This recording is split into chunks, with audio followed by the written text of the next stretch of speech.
Assalamualaikum warahmatullahi wabarakatuh. Innal hamdalillah nahmaduhu wa nasta'inuhu wa nastaghfiruhu wa nastahdiih wa na'udzu billahi min shururi anfusina wa sayyiati a'malina. Man yahdihillahu fala mudilla lahu wa man yudlil fala hadiya lahu. أشهد أن لا إله إلا الله وحده لا شريك له وأن محمدا عبده ورسوله. قال الله عز وجل يا أيها الناس اتقوا ربكم الذي خلقكم من نفس واحدة وخلق منها زوجها وبث منهما رجالا كثيرا ونساء واتقوا الله الذي تساءلون به والأرحام إن الله كان عليكم رقيبا. وقال عز وجل يا أيها الذين آمنوا اتقوا الله حق تقاته ولا تموتن إلا وأنتم مسلمون. وقال تبارك وتعالى يا أيها الذين آمنوا اتقوا الله وقولوا قولا سديدا يصلح لكم أعمالكم ويغفر لكم ذنوبكم ومن يطع الله ورسوله فقد فاز فوزا عظيما. فإن خير الحديث كتاب الله وخير الهدي هدي محمد صلى الله عليه وسلم وشر الأمور محدثاتها وكل محدثة بدعة وكل بدعة ضلالة وكل ضلالة في النار. طيب. Saudaraku seiman, pendengar dan juga pemirsa TV Roja dan pendengar Radio Roja, wabil khusus ikhwan wal akhwat yang hadir secara offline. Semoga kita semua mendapatkan barokahnya majlis pembacaan sunnah Rasulullah sallallahu alaihi wasallam. Kali ini kita akan mengangkat ancaman orang yang meninggalkan sholatul Jum'ah secara tahawunan, yaitu peremehan. Berarti di sini kalau orang meninggalkan sholatul Jum'ah karena uzur, nggak ada masalah. Atau memang karena orang tersebut tidak wajib melakukan sholatul Jum'ah, seperti perempuan, seperti budak, seperti juga musafir, dan juga orang yang marid. Taib. Hadis ini kita ambil dari dua jalan. Yang pertama adalah jalan dari Imam Muslim yang meriwayatkan dari Muawiyah ibnu As-Salam dari saudaranya Zaid ibnu Salam, meriwayatkan dari bapaknya As-Salam dari Abu Hurairah dan Abdullah ibnu Umar. Jadi ini sanad jarang diturunkan oleh Al-Hafidh seperti ini. Dua sahabat meriwayatkan satu hadis, yaitu Abdullah ibnu Umar sama Abu Hurairah. Dikeluarkan oleh Imam Muslim di dalam sahihnya. Jalan yang keduanya adalah jalan yang telah dikeluarkan oleh Imam An-Nasai. Tadi sebelum jalur As-Salam adalah dari Al-Hakam ibnu Maina. Nah, Imam Nasai ini meriwayatkan dari Al-Hakam ibnu Maina dari Abu Hurairah dan Abu Sa'id Al-Khudri. Teksnya hampir sama, di mana annahuma sami'a, bahwa keduanya adalah mendengarkan, radhiyallahu anhum jami'a, yaitu Abdullah ibnu Umar, Abu Hurairah, annahuma sami'a, ya, berarti di sini mendengarkan langsung. Sami'a Rasulullah sallallahu alaihi wasallam yaqulu ala a'wati mimbarihi, di atas mimbar kayunya. Ya. Yang sebelumnya Rasulullah sallallahu alaihi wasallam sebelum punya mimbar ini khutbahnya di atas bongkahan tungkak kurma, ya. Atau bekas potongan kurma. Jadi kurma pohon dipangkas kemudian dijadikan sebagai tempat duduk. Rasulullah khutbahnya itu, ya, artinya sangat sederhana. Makanya ketika Rasulullah SAW dibikinkan mimbar oleh seorang Ansor namanya Maimun, yang itu diambilkan dari kayu rawa-rawa di sekitar Madinah. Ya. Bahkan orang ini adalah memang tukang. Ya. Akhirnya Rasulullah SAW khutbah di atas mimbar yang terbuat dari kayu bikinan Maimun dari Ansor tersebut. Nah, ketika itu tonggak kurma ditinggalkan, Rasulullah SAW menangis. Masya Allah. Ya.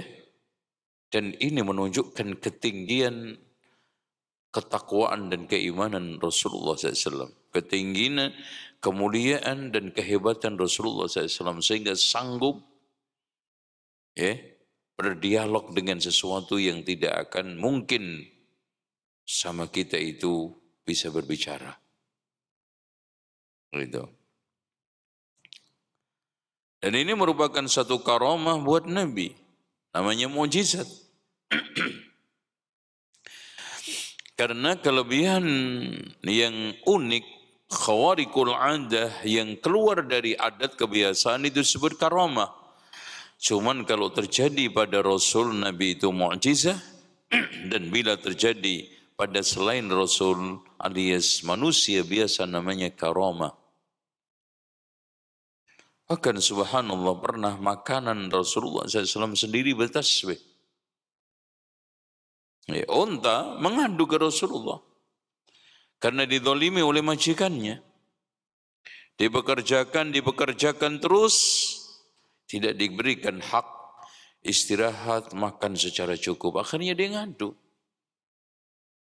Bahkan ada pernah burung emprit mengepak-ngepakkan sayapnya di atas kepala Rasulullah, mengadu bahwa ada salah seorang di antara sahabat ini mengganggunya, mengambil telurnya.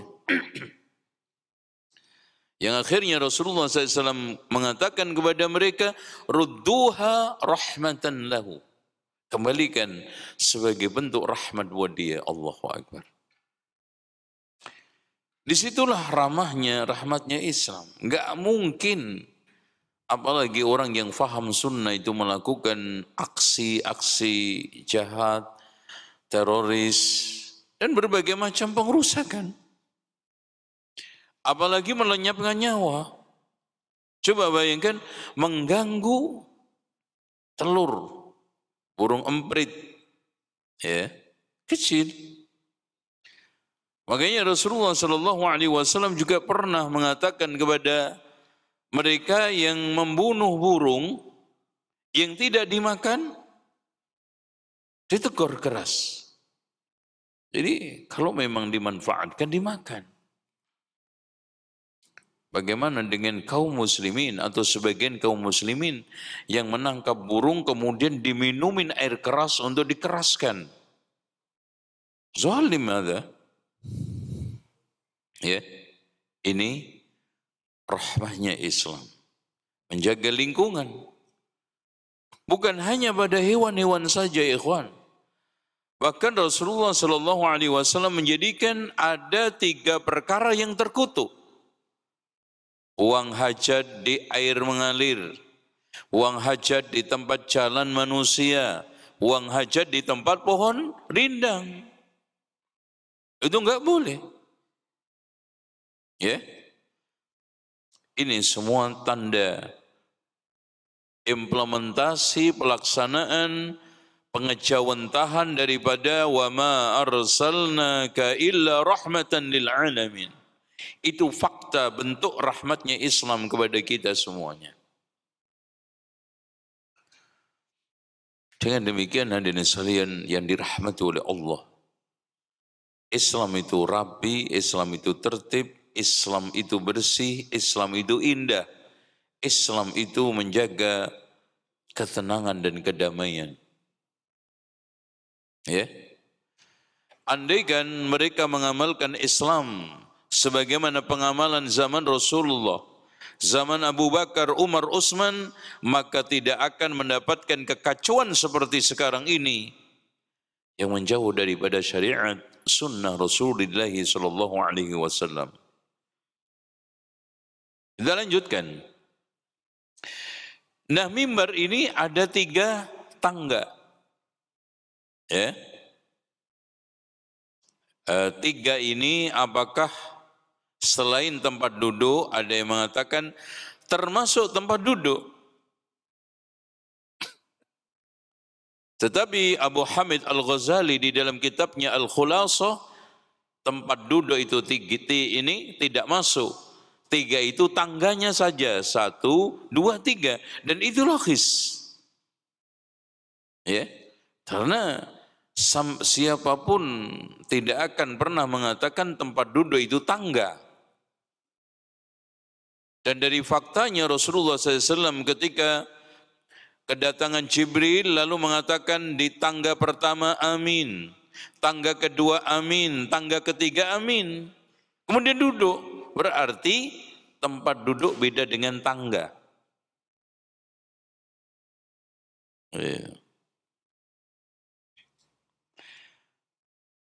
Nah, ada kisah yang diluruskan, kemungkinan besar ini kisah penambahan. Makanya Imam As-Sun'ani di dalam kitab Subulus Salam ada satu kisah yang di dalamnya ada unsur tambahan. Makanya Syekh Utsaimin di dalam syarahnya lebih menegaskan, lebih menguatkan, ini adalah tambahan. Di mana katanya pada zaman Marwan tangga ini ditambah menjadi 6 tangga mimbarnya. Jadi berarti 3 tambah 3 ini 3, 6 jadinya. Ya.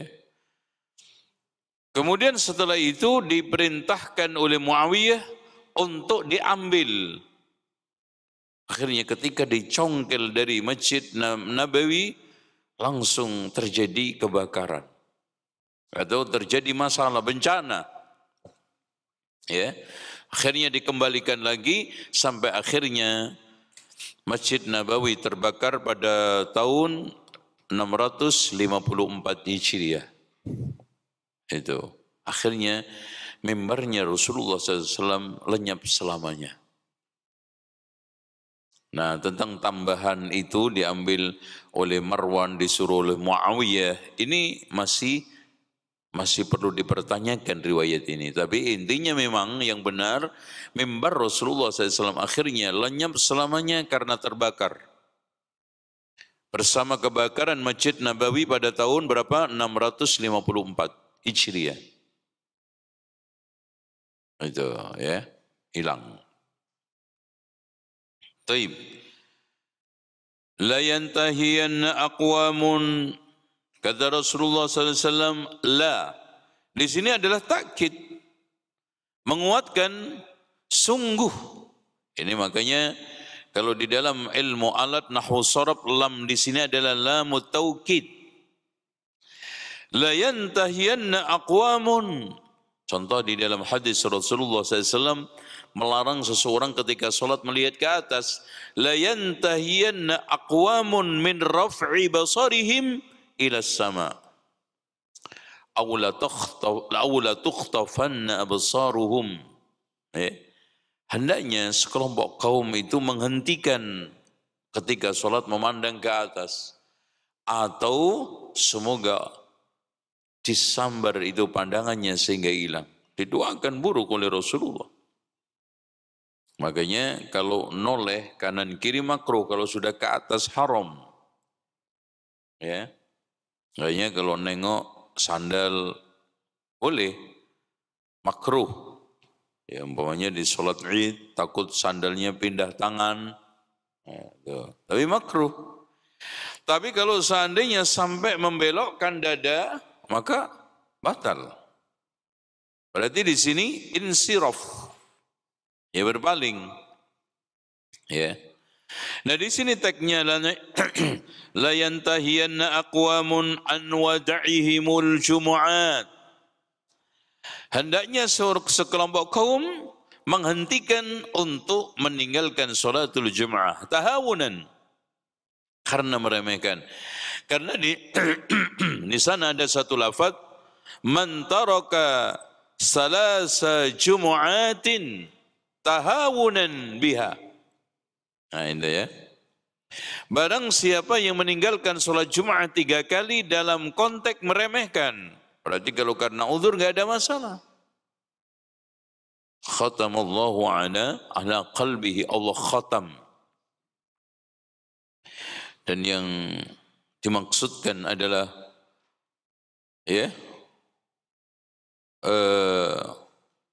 Allah seperti yang dikatakan oleh Al-Hafidh Zainuddin Al-Iraqi, Allah mengkhatam atau Allah Subhanahu wa taala, Allah merubah. Maaf ya kalimat. Jadi Allah Subhanahu wa taala merubah, yasiru qalbuhu qalban munafiqa, menjadi hati orang munafik. Ya. Jadi merubah seperti hatinya orang munafik, bahkan menjadi munafik. Ya. Dan itu pasti ikhwan. Kalau orang sudah meremehkan syiar yang paling agung, yaitu sholatul Jum'ah, apakah kita masih mempercayai keimanan dia? Apalagi sampai 3 kali. Ya, enggak mungkin. Makanya dari sekalian Abdullah ibnu Mas'ud menegaskan, saat menegaskan sifat orang-orang munafikun, wala yatakhallafu minna ahadun illa munafikun ma'lumun nifaq. Itu sholat jamaah, apalagi Jumat. Tidaklah ada seorang yang meninggalkan sholatul jamaah pada masa kami, melainkan orang yang munafik ma'lumun nifaq. Ya. Fadubi'a ala qulubihim fahum la yafqahun, akhirnya. Nasallallahu al-afiyah. Dan betapa banyak sekarang ini umat bukan hanya meremehkan 3 kali. Bahkan setahun, 2 tahun, bahkan di antara mereka dari mulai dia lahir sebagai seorang muslim tidak pernah sholatul Jum'ah. Maka Allah Subhanahu wa taala akan kata Rasulullah, aw la yakhtimanna Allahu ala qulubihim. Allah khatam. Coba bayangkan, Pak. Di sini statusnya seperti khatamallahu ala qulubihim yang disebutkan di dalam surat Al-Baqarah. Ya. Jadi seakan-akan hatinya itu sudah gelap, pekat, tertutup dengan kemunafikan.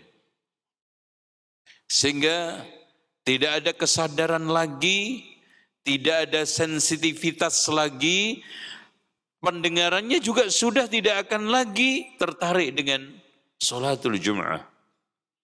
Bahkan hatinya la ya'rifu ma'rufa wa la yunkiru munkara. Hatinya sudah tidak mengenali yang ma'ruf dan mengingkari kemungkaran.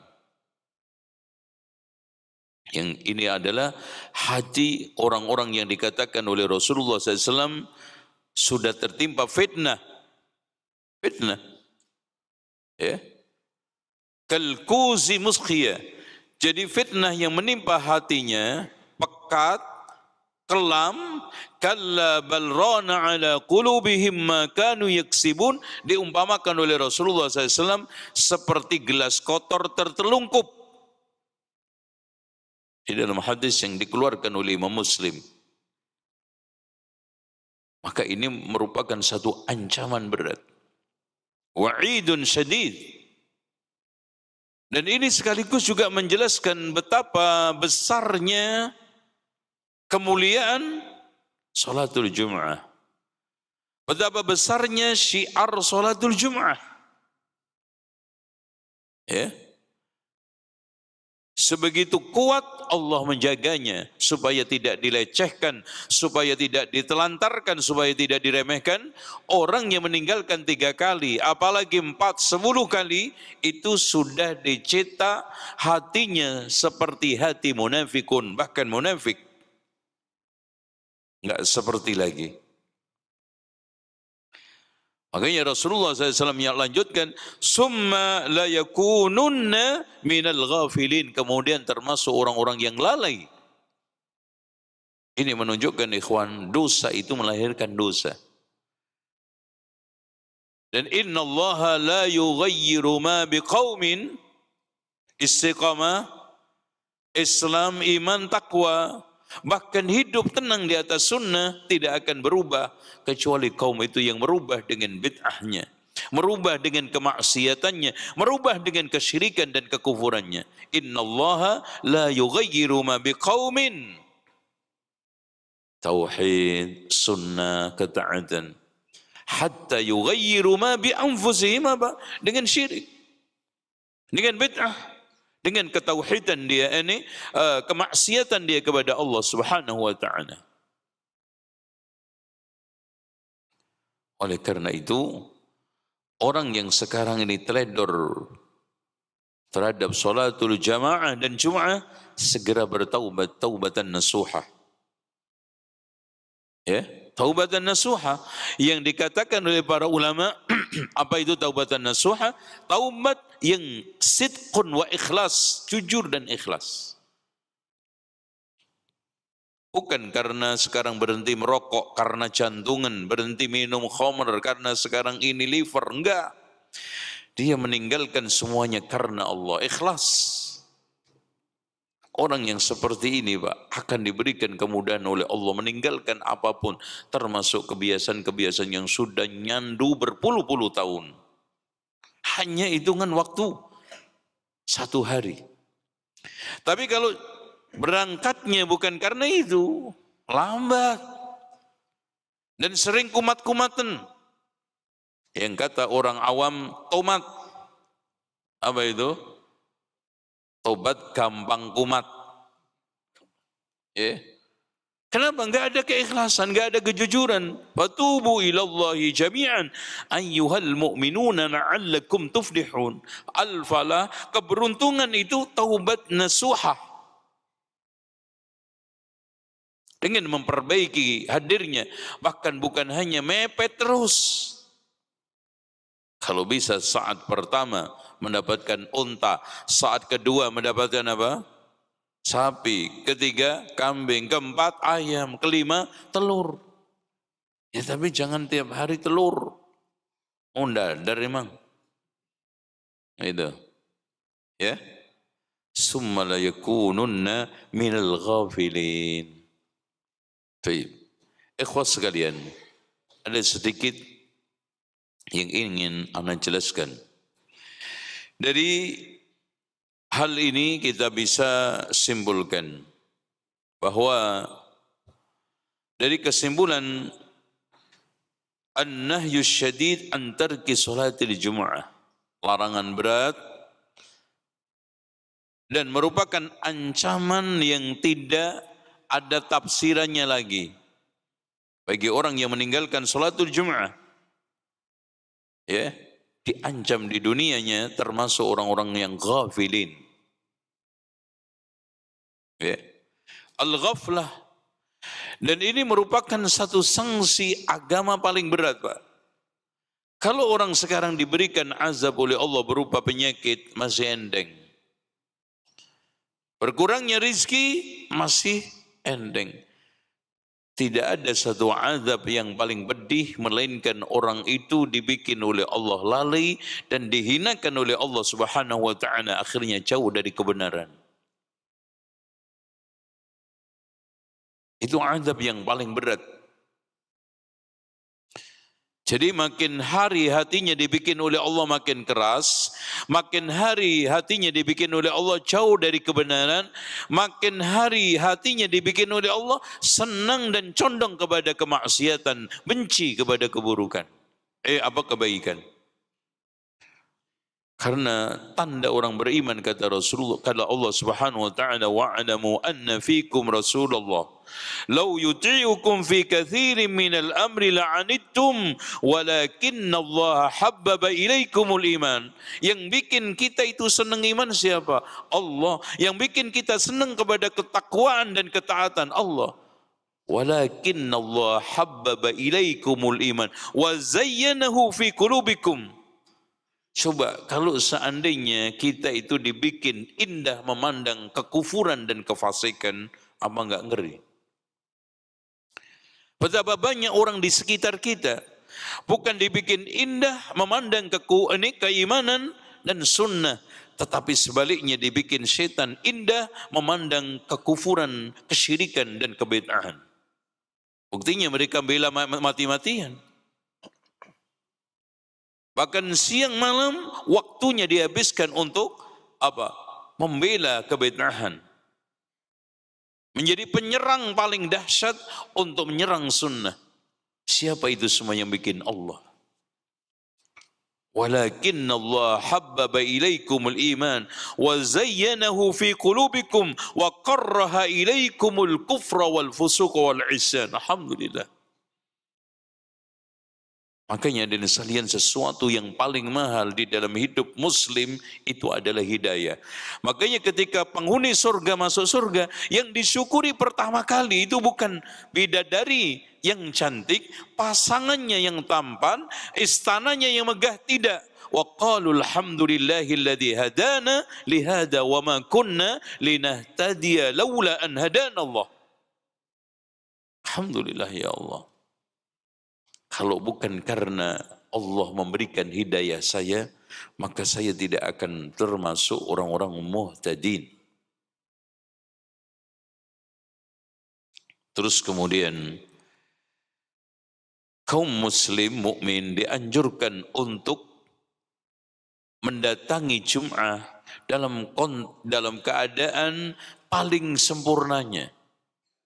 Makanya ya ayyuhalladzina amanu idza nudiya lis-salati min yaumil jum'ati fas'au. Apa itu usaha?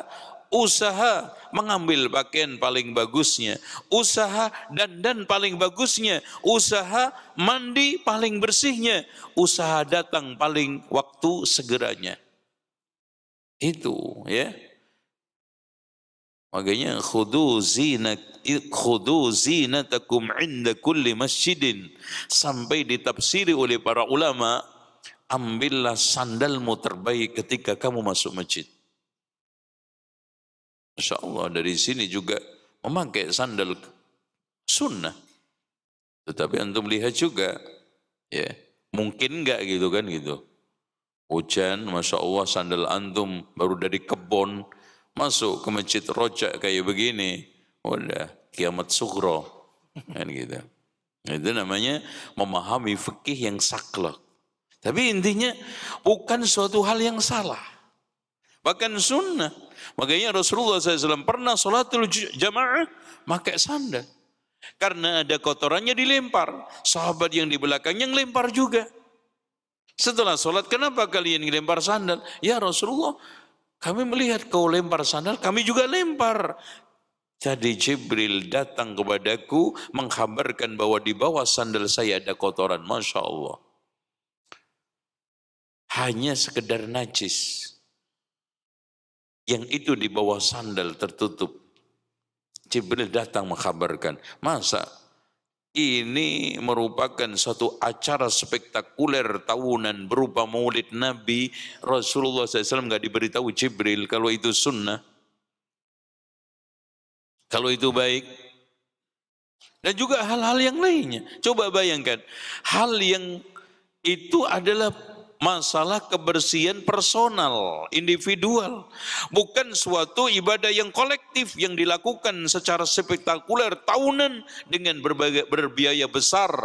Dan dengan keadaan pelaksanaan yang begitu megah kadang-kadang tidak ada penjelasannya.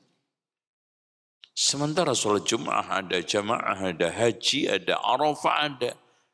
Ini menunjukkan lau kana khairan la sabaquna ilaih. Dengan demikian kita bisa simpulkan ikhwan, kalau ada sesuatu yang dianggap baik sementara Rasulullah SAW tidak melakukan, maka alternatifnya cuma ada 5. 1, Rasulullah nggak tahu, mungkin nggak? Rasulullah nggak tahu kebaikan tersebut, keterlaluan. Sementara Rasulullah sudah dinobatkan oleh Allah, al-yawma akmaltu lakum. Saat awal Rasulullah diperintahkan, ya ayyuhar rasul balligh ma unzila ilaika min rabbik. Suruh tabligh. Dan ternyata Rasulullah menunaikan secara sempurna, dalilnya Allah menobatkan agamanya sudah sempurna. Atau Rasulullah tahu tapi malas melakukan. Mungkin enggak? Dan antum kira-kira mengatakan Rasulullah malas melakukan kebaikan, terus siapa lagi yang semangat? Kita yang lebih semangat. Kalau Rasulullah tahu, ya malas enggak. Alternatif yang ketiga, Rasulullah SAW tahu itu kebaikan, malas enggak, tapi Rasulullah benci kebaikan tersebut. Masya Allah, ini lebih parah. Ya, Rasulullah enggak suka. Kalau sekarang tahu, iya, malas tidak, benci juga tidak. Yang keempat, Rasulullah SAW tahu sih tahu, malas enggak, suka juga, tapi Rasulullah SAW enggak sempat. Masya Allah. Terus antum sempat gitu? Masya Allah. Jadi tidak adanya pelaksanaan maulid Nabi dari sekian tahun, dari zaman Rasulullah sekian tahun, zaman Abu Bakar, Umar, Utsman, Ali, bahkan zaman Muawiyah setelah itu, semuanya nggak sempat. Ribuan manusia, bahkan jutaan, dari zaman Rasulullah sampai Umayyah. Karena zaman Umayyah belum ada. Semua nggak sempat, Pak. Masya Allah, sibuk apa nih? Manusia jutaan. Makanya yang terakhir, karena tidak ada dalilnya, tidak ada kaidahnya, tidak ada contohnya. Gitu ya. Makanya antum juga kalau menjelaskan kepada orang awam tentang masalah bid'ah di dalam perkara agama itu jangan terlalu simpel tapi atau singkat tapi nggak jelas, singkat jelas bagus. Itu namanya al-jawaimul kalim. Ini singkat, nggak jelas. Apa itu? Nggak ada zaman Rasul bid'ah. Nggak ada apanya, nggak ada dalilnya, nggak ada contohnya, nggak ada kaidahnya. Jelasin. Kalau antum cuman ngomong nggak ada zaman Rasul bid'ah, orang awam bakal lebih ngeyel kepada antum. Muka lo juga nggak ada zaman Rasul bid'ah dong. Itu ya. Dan selanjutnya hadirin sekalian, Jumat merupakan satu faridatun ala kulli muslimin ainan. Fardhu ain. Ya. Dan dari hadis Rasulullah SAW, la yakhtimannallahu ala qulubihim, ini menunjukkan bahwa adanya sifat af'al Allah yang ikhtiyariyah, yang itu diingkari oleh Mu'attilah dari kalangan Jahmiyah dan juga Mu'tazilah. Karena Jahmiyah dan Mu'tazilah itu mengingkari adanya sifat af'al ikhtiyariyah yang mutajaddidah, artinya Allah sebelumnya tidak berbuat kemudian berbuat. Itu diingkari oleh Jahmiyah.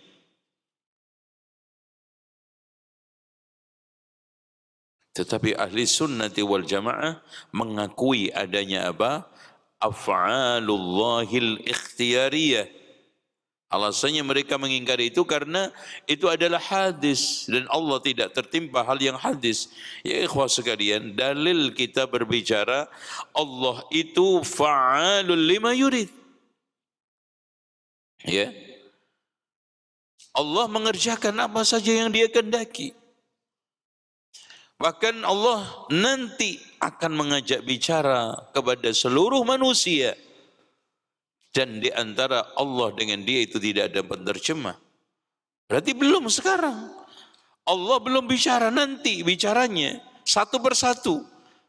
Yaitu, ma minkum min ahadin illa wa sayukallimuhu Allahu wa laysa bainahu wa bainahu turjuman.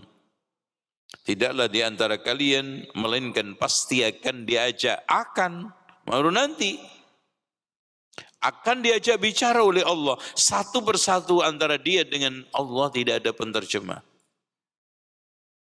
Ini menunjukkan adanya af'alullahi al-ikhtiyariyah dan juga fa'alul lima yurid dan yang lainnya. Wallahu a'lam bissawab.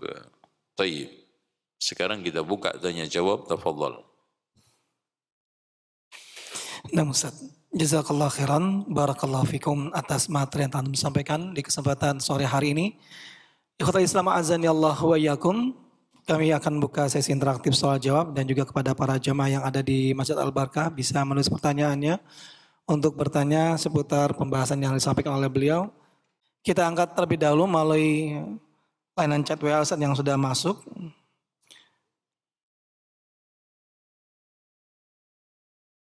Ya, silakan. Ya. Ustadz, saya pernah singgah di satu masjid di daerah umum, bukan milik pondok atau lembaga tertentu, untuk ikut salat Jumat, dan khotib pun mulai mengisi khutbah tersebut. Awalnya saya mengira baru muqaddimah karena masih berbahasa Arab, tapi kok terasa agak panjang, lalu tiba-tiba setelah itu lanjut iqomah. Ternyata khotib menggunakan bahasa Arab dari awal sampai akhir. Pertanyaannya, bagaimanakah hukumnya padahal kita berada di tanah air Indonesia dan mayoritas yang hadir tidak paham dan mengerti khutbah dengan bahasa Arab tersebut? Sama halnya dengan ketika sholat Jumat di daerah pelosok yang berbahasa daerah, yang dimana ada jamaah yang tidak mengerti bahasa daerah. Apakah tetap mendapatkan keutamaannya ataukah mengurangi keutamaan pahala buat saya karena tidak mengerti apa yang disampaikan Ustaz? Jazakumullah khairan atas jawabannya Ustaz. Baik. Ya ikhwan, khutbah itu tujuannya adalah apa? Tausiyah. Tausiyah memberikan satu konsekuensi mengamalkan ad-dinun nasihah. Dan nasihat itu maknanya apa? Keikhlasan, ketulusan orang menyampaikan agar mereka itu paham, sadar, mengerti. Kalau memang seperti itu, tidak bijaksana orang yang berkhutbah dengan bahasa Arab, sementara satu masjid nggak paham. Itu enggak paham. Ya. Kenapa? Karena khutbah itu untuk memahamkan. Ya. Rasulullah sallallahu alaihi wasallam ketika khutbah, pada saat khutbah Rasulullah SAW kadang menegur, menyuruh pindah orang karena kepanasan. Ini menunjukkan paham audien itu. Oleh karena itu, orang yang berkhutbah dengan khutbah bahasa Arab tidak bijaksana. Namun sekarang yang menjadi pertanyaan, apakah Jumatnya khutbahnya sah-sah? Ya.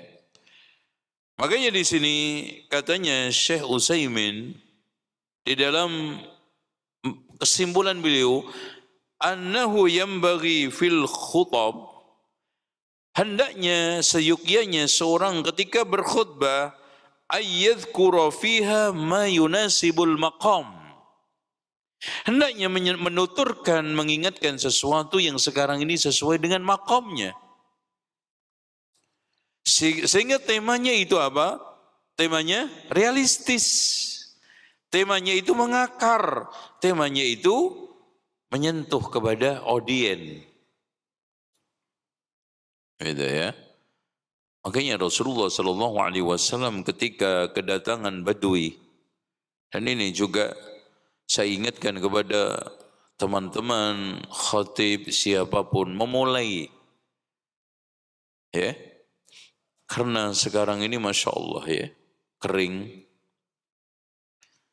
dan sudah lama tidak ada hujan. Maka Rasulullah yang lakukan bukan sibuk membicarakan hujan buatan. Yang dilakukan oleh Rasulullah SAW bukan sekarang ini menonjolkan, apalagi ada unsur menyombongkan. Tetapi yang ada adalah ketawadhuan, taubat dan istighfar. Makanya Allah mengatakan, wa ma kana Allahu mu'adzibahum wa hum yastaghfirun. Jadi Allah tidak akan mengazab selagi mereka itu istighfar. Kenapa? Karena tidaklah terjadi bencana kecuali karena dosa, dan tidak ada yang bisa menghilangkan dosa kecuali taubat. Makanya Rasulullah Allah Subhanahu wa taala menegaskan, qul ya ibadiyalladzina asrafu ala anfusihim la taqnatu min rahmatillah. Katakanlah wahai Muhammad, wahai hamba-hambaku yang telah mengotori dirinya dengan perbuatan dosa maksiat, jangan kamu putus asa kepada rahmatku. Masya Allah. Makanya kata Al-Hasanul Basri, perbanyaklah kalian membaca istighfar. Ya, di masjid-masjid, di jalan-jalan, di pasar-pasar, di tempat makan, tidur. Karena kita nggak tahu pengampunan itu jatuh kapan dan di mana. Dan minta maaf sama Allah itu mudah. Kita sambil tidur-tiduran bisa istighfar, sambil naik mobil motor bisa istighfar. Coba antum minta maaf sama manusia sambil tidur-tiduran, sambil naik motor. Sandalnya terbang insya Allah itu. Bukan malah dimaafkan kesalahannya. Karena memang kata para ulama, kesalahan antar manusia dibangun di atas kepelitan dan kesulitan. Kesalahan dengan Allah dibangun di atas kemudahan dan kemurahan. Allah itu maha murah. Makanya dalam hadis Rasulullah SAW yang mulia, Inna Allah yabsutu yadahu bil-layli liyatuba musi'un nahar. Wa inna Allah yabsutu yadahu bin nahar liyatuba musi'ul lail.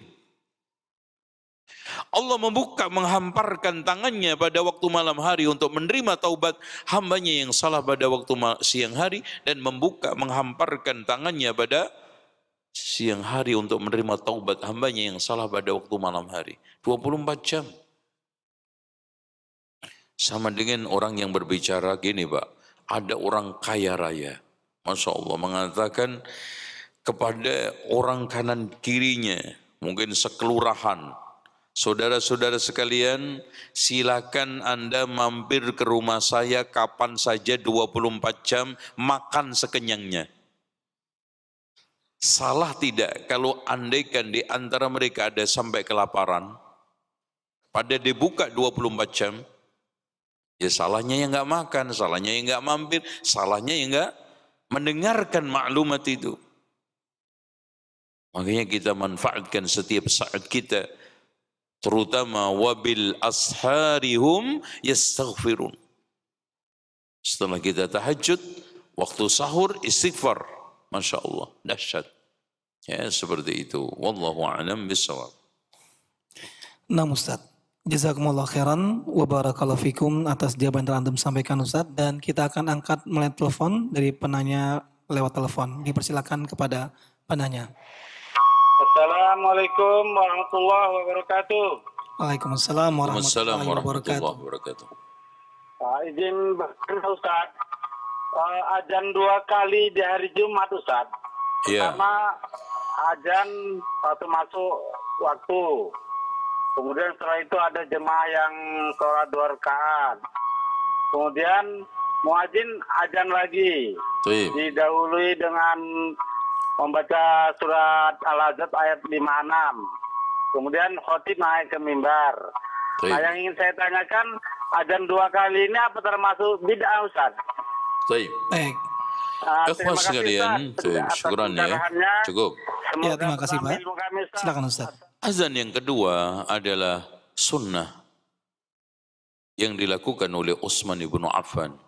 Diakui oleh para ulama, termasuk Imam Syafi'i di dalam kitab Tapi Imam Syafi'i memberikan catatan yang sangat indah. Wa sunnati ahabbu ilayya, sunnah azannya Rasulullah SAW lebih aku cintai. Ini menunjukkan ijtihadnya Utsman dihargai oleh Imam Syafi'i. Tetapi pendapat dan ijtihadnya sahabat itu pendapat biasa ketika yang lainnya menyelisihinya, apalagi menyelisih sunnah Rasulullah. Makanya ketika ada orang yang meminta fatwa kepada Abdullah ibnu Abbas, disampaikan qala Allah wa qala Rasul, dia mengatakan katanya Abu Bakar seperti ini, kata Umar seperti ini, kata Abdullah ibnu Abbas apa? Hampir-hampir hujan batu turun dari langit menimpa kalian sebagai sebuah azab. Aku katakan qala Allah, qala Rasul, kalian katakan qala Abu Bakar, qala Umar. Kalau Abdullah ibnu Abbas tidak mau Al-Quran dan Sunnah, qala Allah, qala Rasul dibenturkan dengan ucapan Abu Bakar, Umar, apalagi dengan setelahnya. Tapi kalau seandainya tidak ada yang menyelisihinya, bahkan sahabat menyepakatinya, maka itu termasuk ke dalam hadis Rasulullah SAW, alaikum bisunnati wa sunnatil khulafair rasyidin, seperti jamaah salat tarawih yang dilakukan oleh Umar. Ya. Kenapa kita katakan itu adalah sunnah, sunnatul khulafair rasyidin? Karena Rasulullah mengatakan alaikum bisunnati wa sunnatil khulafair rasyidin. Namun ada sebagian orang yang menjadikan dalil sebagai dasar pijakan untuk membuat bid'ah hasanah. Ya. Dia mengatakan, kenapa saya melakukan ini itu enggak boleh meskipun ada dalil, ini tidak ada dalilnya. Padahal Umar lihat, Umar melakukan sholat tarawih, mana dalilnya kata dia. Utsman ibnu Affan melakukan azan yang kedua, mana dalilnya. Rasulullah enggak mencontohkan. Kita jawab, alaikum bisunnati wa sunnatil khulafair rasyidin al-mahdiyyin. Ini konteksnya yang melakukan adalah khulafaur rasyidun. Pertanyaannya, ente siapa? Ente khulafaur rasyidun. Terus membuat niru-niru kayak Abu Bakar. Petentang-petenteng kayak Umar. Gitu. Mana? Kalau sekarang Utsman ibnu Affan melakukan itu, konteksnya dia punya dasar kuat, alaikum bisunnati wa sunnatil khulafair rasyidin, dan aku termasuk salah satu khalifah. Umar melakukan itu sah karena Rasulullah mengatakan alaikum bisunnati wa sunnatil khulafair rasyidin, dan Umar termasuk khulafaur rasyidin. Pertanyaannya, ente siapa? Itulah. Makanya disinilah orang kadang-kadang latah. Dengan sekarang Abu Bakar membukukan mushaf yang itu tidak pernah dilakukan oleh Rasulullah.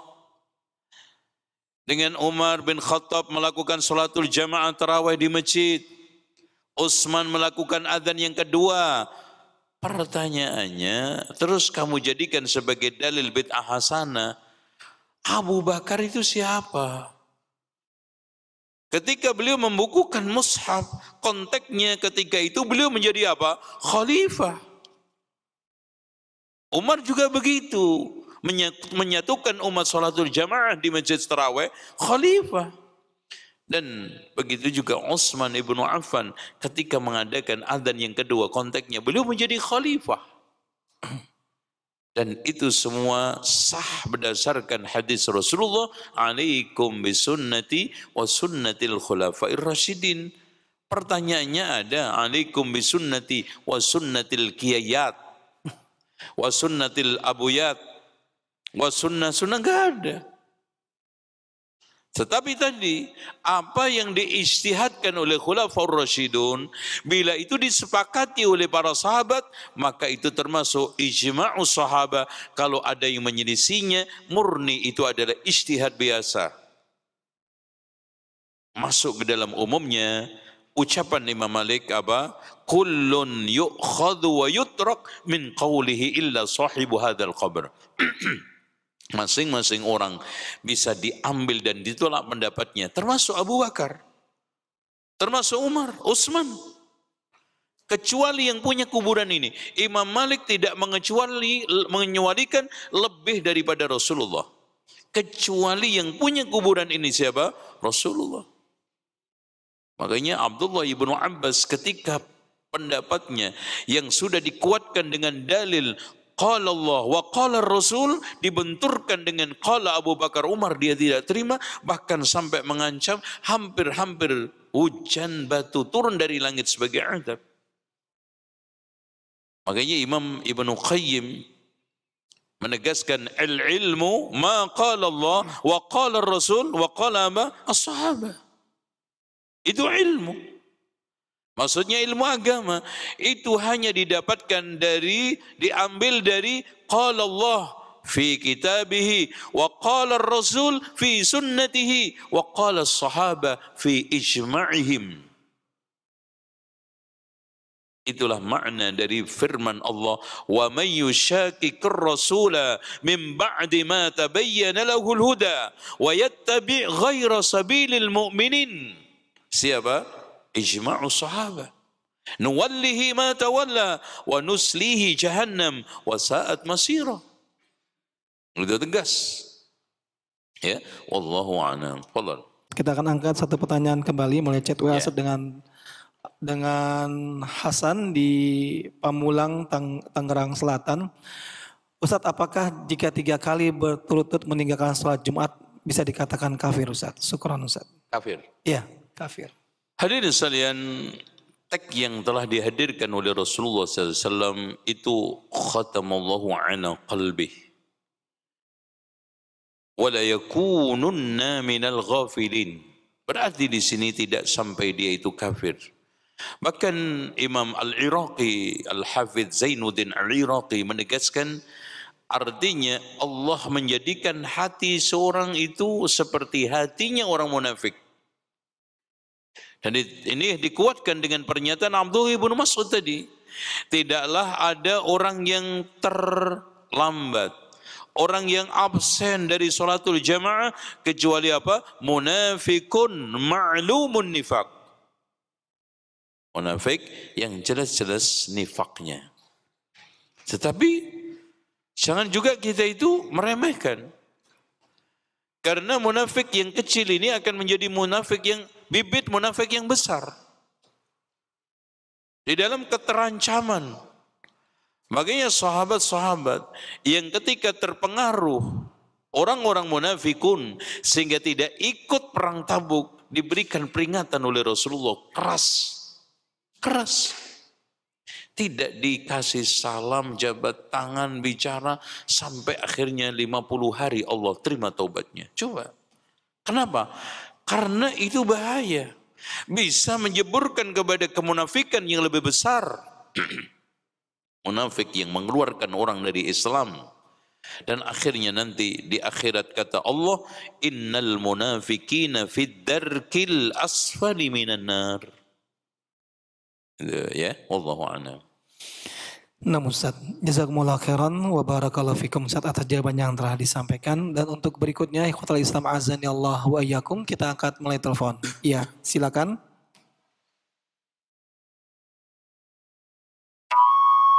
Ya, mohon maaf. Bapak mohon dikecilkan terlebih dahulu suara radio ataupun televisinya agar tidak feedback. Ya, silakan. Assalamualaikum. Ya, Baik, silakan Pak. masih feedback. Tolong dikecilkan terlebih dahulu suara radionya Bapak atau televisinya. Ya, silakan.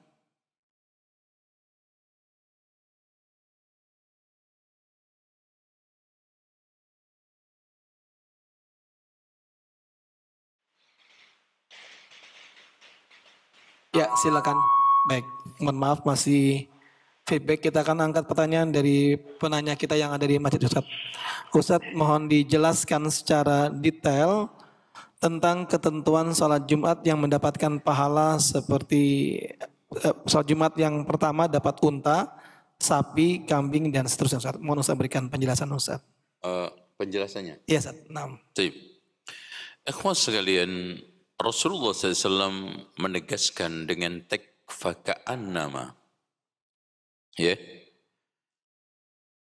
Man igtasala yawmal jum'ah ghusl al-janabah.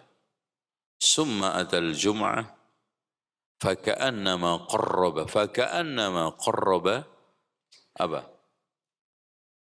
Badanatan. Artinya di sini adalah sama dengan sabda Rasulullah SAW. Man tawadda'a min baitihi summa raha ila Quba summa yusalli rak'atain kana ka'ajri umratin. Seperti di sini harus kita bedakan, dia melakukan sholat 2 rakaat di Quba sama dengan seperti. Sama juga Rasulullah SAW mengatakan, man qara'a surat al-ikhlas fahuwa sulusul Quran. Atau qul huwallah sulusul Quran. Sama. Bukan sekarang ini sama dengan. Ya, beda. Di sini yang ditekankan oleh Rasulullah seperti yang dikatakan oleh Syekh Muhammad Ibnu Shalih Al-Utsaimin, la min haitsul jaza la min haitsul ijza. Balasan bukan kecukupan.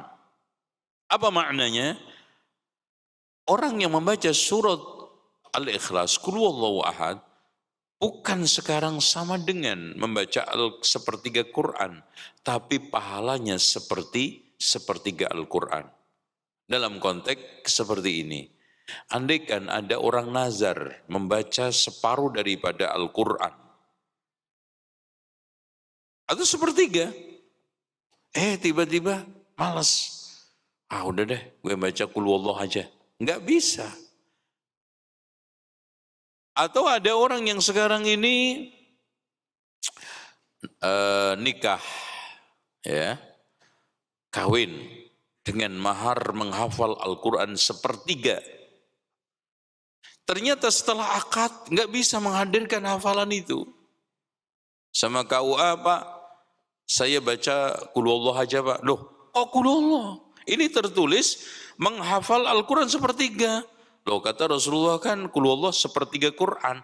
Itu min haitsul jaza la min haitsul ijza. Itu. Makanya orang yang sekarang ini nazar umroh kemudian ditutup dengan sholat duduk setelah sholat subuh sampai matahari terbit. Cukup enggak? Yang kata Rasulullah SAW, man shalla subha fi jama'atin summa yajlis yadhkurullah ta'ala hatta tatlu'a asy-syamsu thumma yusalli rak'atain kana ka ajri umratin tamatan. Seperti pahala umroh. Apakah ini bisa mengganti ketika orang nazar umroh? Enggak, karena itu dari sisi pahala, bukan dari sisi ibadah yang bisa menutupi ibadah tersebut. Itu makna min haitsul jaza la min haitsul ijza, kata Syekh Muhammad Ibnu Shalih Al-Utsaimin. Wallahu a'lam. Ya sama juga ada orang yang puasa Ramadan, cuman hari pertama, tengah, terakhir. Karena satu kebaikan dilipatkan 10. Itu min haitsul jasa, balasan, bukan kecukupan. Sehingga orang ketika sekarang ini mungkin malas atau kayaknya ada alternatif lain. Ya, karena nggak kuat macam-macam, akhirnya puasa Ramadan cuma 3 kali. Pertama, tengah, terakhir. Enggak benar, karena satu dilipatkan 10 itu min haitsul jaza la min haitsul ijza. Sama juga qul huwallah sepertiga Quran min haitsul jaza la min haitsul ijza. Dan termasuk tadi duduk setelah subuh sampai matahari terbit dan yang lainnya salat Quba bukan min haitsul ijza tapi al jaza. Paham? Tafadhal. Nah, Ustaz. Jazakumullah khairan wa barakallahu fikum Ustaz atas jawaban yang telah antum sampaikan Ustaz. Kita angkat pertanyaan berikutnya melalui chat WA dengan Pak Usman di Jayapura Ustaz. Ustaz mohon jelaskan apakah ada salat qobliyah dan ba'diyah sebelum salat Jumat atau sudah salat Jumat Ustaz? Silakan Ustaz. Qobliyah. Naam. Ikhwas sekalian, kalau sebelum Jum'ah itu tidak ada sholat sunnah yang berkaitan dengan Jum'ah. Yang ada itu mungkin kaitannya dengan sholat sunnah wudhu karena masuk masjid dalam keadaan wudhu. Sholat wudhu. Atau tahiyatul masjid karena man la yajlis ahad idza dakhala ahadukum al-masjida fala yajlis hatta yusalli rak'atain.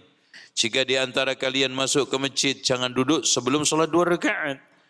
Kalau konteksnya itu boleh. Tapi kalau sekarang sholat dikait-kaitkan dengan Jum'ah atau ada kesan sholat qabliyah Jum'ah, maka ini merupakan suatu perkara yang menyelisih sunnah. Ya. Terus yang benar apa? Ba'diyah ada. Karena Rasulullah SAW mengatakan, "Idza shalla ahadukum al-jum'ata falyusalli ba'daha arba'an." Jika di antara kalian sholat Jum'ah, nanti kita bahas. Hadisnya ada nanti. Jika di antara kalian sholat Jum'ah, maka hendaknya sholat setelahnya 4 rakaat. Walaupun ada juga riwayat 2 sehingga dikumpulkan oleh para ulama di antaranya Ibnu Qayyim. Kalau enggak salah di dalam Zadul Ma'ad, bagi orang yang sholat sunnahnya di masjid 4, di rumah 2, di dalam rangka apa? Memotivasi targhib supaya sholat di rumah. Karena sholat sunnah di rumah itu utama. Sampai Rasulullah mengatakan, "Afdalu salatil mar'i fi baitihi illa al-maktubah." Salat seseorang itu semua baik, afdal di rumah kecuali yang wajib. Berarti semua salat sunnah itu afdalnya di rumah illa al-maktubah. Makanya sampai mentarghib itu didiskon oleh Allah, oleh Rasulnya. Makanya kalau sholat di rumah, di masjid 4, kalau di rumah 2. Sehingga di sini 2 dalil bisa diamalkan sekaligus. Wallahu a'lam. Jazakumullah khairan wa barakallahu fikum atas jawabannya Ustaz. Dan sebelum kita akhiri kajian di sore hari ini, kami meminta kepada Ustaz untuk menyampaikan ikhtitam. Silakan Ustaz. Baik, hadirin sekalian, ada suatu hal yang ingin saya tekankan di penutup ini, di mana Rasulullah SAW ketika menegur orang, dan ini hendaknya para pendidik lakukan. Bahkan termasuk dosa-dosa besar pendidikan seorang guru kepada murid adalah menegur kesalahan murid di suasana umum, terbuka. Rasulullah aja pakai sindiran, la yantahiyanna aqwamun. Wa ma balu aqwamin. Makanya ketika Rasulullah ingin menegur seorang yang melakukan korupsi, ketika datang menjadi amil bawa kambing, sapi, unta, ini kambing untuk saya, ini kambing untuk negara, sapi untuk saya hadiah, dan ini sapi untuk negara, unta ini bagian saya, dan ini untuk negara. Rasulullah katakan apa? Wa ma balu aqwamin. Ketika menegur Abdullah, ya, Ibnu Umar untuk salat qiyamul lail. Ni'mar rajul. Coba. Umum. Karena apa, Pak? Karena menyebut nama itu bukan stressing utamanya. Stressing utama adalah amar ma'ruf nahi mungkar, islah, perbaikan, dan juga apa? Teguran. Dan orang selagi bisa ditegur dengan apa?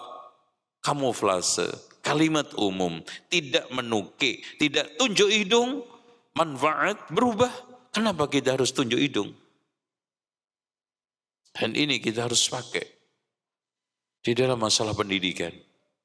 Makanya Masya Allah, ada satu tafsir dari para ulama, kenapa Allah menghadirkan namanya Ar-Rahmanir Rahim setelah menyebut Alhamdulillahirabbil alamin. Rabb yang itu adalah murabbi, pendidik. Karena pendidik itu harus punya sifat welas asih. Ar-Rahmanir Rahim.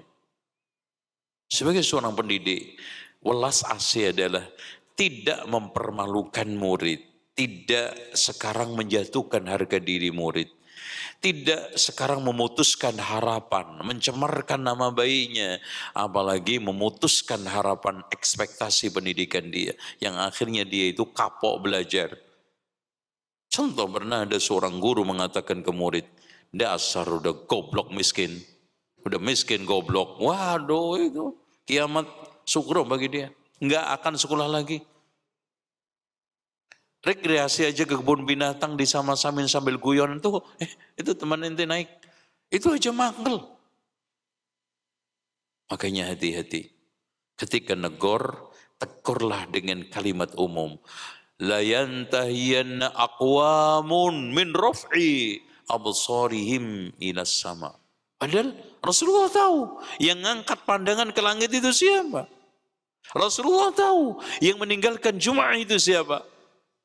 Tapi kaum di dalam rangka untuk apa? Menjaga kehormatan privasi seseorang.